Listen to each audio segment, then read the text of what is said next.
প্রচন্ড ব্লিডিং হয়েছে, প্রচন্ড অসুস্থতা হয়ে গেছিলাম। তার পরবর্তীতে পিরিয়ড আমার কোনোভাবেই বন্ধ হচ্ছিল না। বিষের বোতলটা সে তার একই প্রতিষ্ঠানে চাকরি করার সুবাদে পরিচয় ঘটে এই দুজনের। সেখান থেকেই মূলত ভালোবাসা এবং সেখান থেকে প্রেম।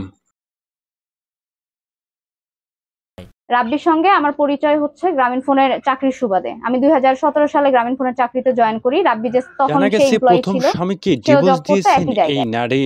পরবর্তীতে রাব্বি নামের এই ছেলেটির সাথে গড়ায় তার প্রেমের অনৈতিক সম্পর্ক।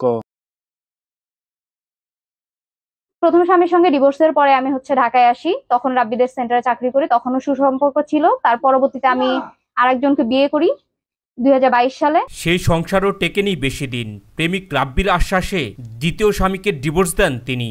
ওনার সঙ্গে আমার এই ডিভোর্স হয়ে তরুণী যায়। জানান, প্রথম যখন তার প্রথম স্বামীকে ডিভোর্স দিয়েছিল তখন একদমই ভেঙে পড়েছিল তিনি। পরবর্তীতে রাব্বি নামের এই যুবক তাকে আশ্বাস দিয়ে সেখান থেকে নিয়ে এসে বিবাহ করার জন্য প্রস্তুতি নেয়। পরবর্তীতে আমি অনেকভাবে মানসিকভাবে ভেঙে পড়ি নানা রকম ভাবে।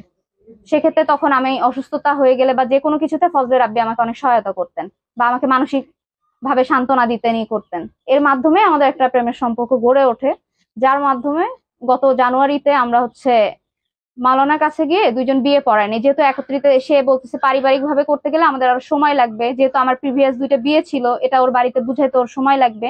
সেক্ষেত্রে সে সময় নেয়। তখন আমি দুইজনের সম্মতিতে আমরা ও যেখানে আমাকে নিয়ে যায় একটা মাওলানা হুজুরের কাছে, তার কাছে গিয়ে আমরা বিয়ে পড়াইনি। পরিচয়ে থাকতে শুরু করেন।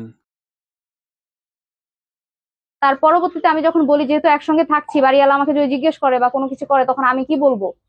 কারণ মুখের কথায় তো আর কেউ বলবে না যে বিবাহিত, যেহেতু বাড়িওয়ালা আমার পূর্বের স্বামীকেও দেখেছেন, কারণ একই বাসায় থাকতাম আমরা। তখন সে আমাকে এই কাবিনের পেপারটা নিয়ে এসে দেয়।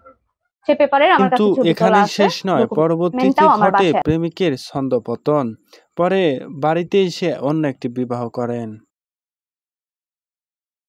গত রমজানের ঈদের মধ্যে বাড়িতে এসে আর একটা মেয়েকে বিয়ে করে, সেটা সে নিজের মুখে আমাকে বলে।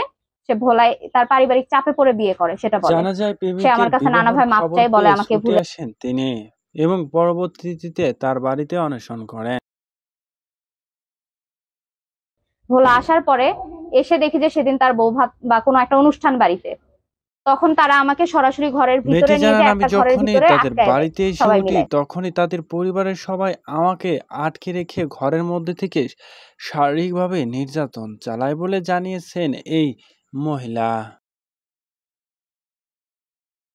ওই ঘর থেকে আমাকে সারাদিনও বের হতে দেয়নি। আমি যখনই চিৎকার করতে গিয়েছি, আমার হাতের কাছে একটা গ্লাস ছিল, ওটা আমি ভেঙে ফেলেছি, চিৎকার করতে গেছি, তখন আমাকে তারা পেছন থেকে এসে ধরে আমার হাত কেটে দিচ্ছে, আমার রক কেটে ফেলার চেষ্টা করেছে। তার সাথে সাথে তারা আমার মুখ, হাত, পা সব কষ্টের দিয়ে বেঁধে দিচ্ছে, দড়ি দিয়ে বাঁধছে, কাপড় দিয়ে বাঁধছে, নানা কিছু দিয়ে বাঁধছে, আমার পুরো মুখ টুক কাটা। এগুলো অবস্থায় পরবর্তীতে আমি ঢাকা থেকে নিজেই বিষের বোতল নিয়ে আসি রাব্বিকে ভয় দেখানোর জন্য। সে বিষের বোতলটা সে তার পরিবারের তার বড় ভাই আমাকে নিজে হাতে খাওয়া দেয়, খোকন ভাই, যে বাংলা স্কুলের শিক্ষক। উনি নিজে হাতে ওই বিষের বোতল আমার গলায় ঢেলে দেন।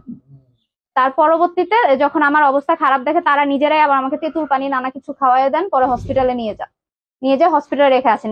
পরবর্তী 2 দিন আমি হসপিটালে একাই ছিলাম ওখানে, আমার ভোলা সদর হাসপাতালে।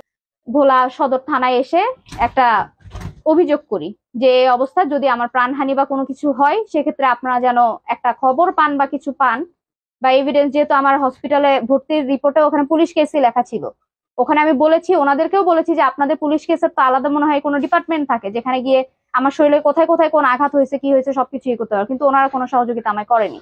কেন করেনি আমি জানি না, কারণ ওনাদের মেজো ভাই রাজনীতির কি যেন কি আমি জানি না সঠিক, আমাকে বলেছিল রাজনীতি করে।